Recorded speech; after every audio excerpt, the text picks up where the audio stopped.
नागपुरातील सेवा सदन शिक्षण संस्थेच्या शतसंवत्सरीय महोत्सवाचा उद्घाटन सोहळा शुक्रवारी संध्याकाळी शाळेच्या प्रांगणात भव्यतेने पार पडला।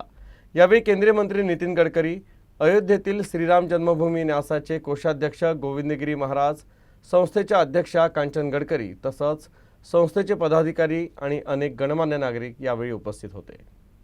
नागपुरातील सेवा सदन शिक्षण संस्थेला 100 वर्ष पूर्ण झाल्यानिमित्त विशेष सोहळा आयोजित करण्यात आला। या शतसंवत्सरीय महोत्सवाचा उद्घाटन सोहळा नियोजनानुसार शुक्रवारी संध्याकाळी शाळेच्या प्रांगणात पार पडला। या कार्यक्रमात केंद्रीय मंत्री नितीन गडकरी, श्री राम जन्मभूमी न्यासाचे कोषाध्यक्ष गोविंदगिरी महाराज, संस्थेच्या अध्यक्षा कांचन गडकरी यांच्या हस्ते दीप प्रज्वलन पार पडलं। तर विद्यार्थ्यांनी सादर केलेलं स्वागत गीत, वारकरी वेशात सादर केलेले अभंग तसंच श्लोक पठणानं उपस्थितांची मनं जिंकली। भगवान की जय, माऊली ज्ञानेश्वर महाराज की जय, जगद्गुरु तुकाराम महाराज की जय, सद्गुरु जोग महाराज की जय।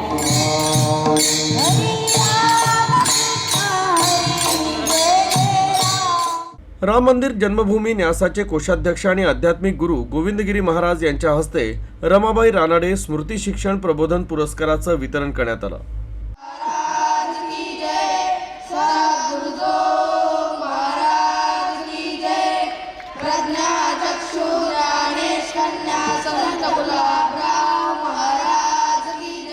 यानंतर संस्थेच्या अध्यक्षा कांचन गडकरी यांनी संस्थेच्या कार्याची आणि उपक्रमांची माहिती दिली। तर मुख्यमंत्री देवेंद्र फडणवीस यांनी आभासी पद्धतीने उपस्थितांशी संवाद साधला।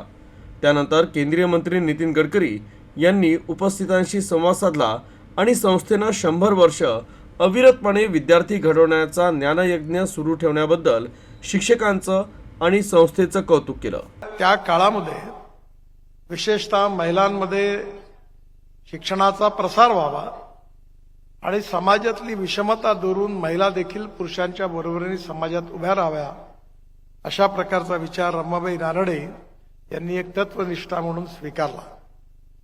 बघता बघता या 100 वर्षाच्या या इतिहासामध्ये संस्थेने उत्तम नागरिक घडवले, उत्तम शिक्षण, उत्तम संस्कार आणि उत्तम नागरिक या सगळ्याचा आपसामध्ये समन्वय ठेवून अतिशय उत्तम शिक्षण संस्था म्हणून नावलौकिक मिळवला।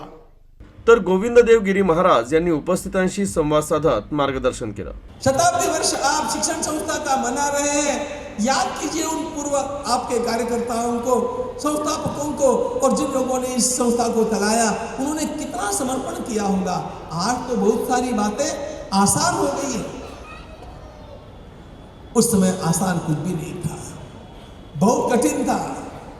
उन कठिनाइयों को पार करके इन लोगों ने इस वृक्ष को यहाँ विकसित करके और वट वृक्ष के रूप में परिणत किया है।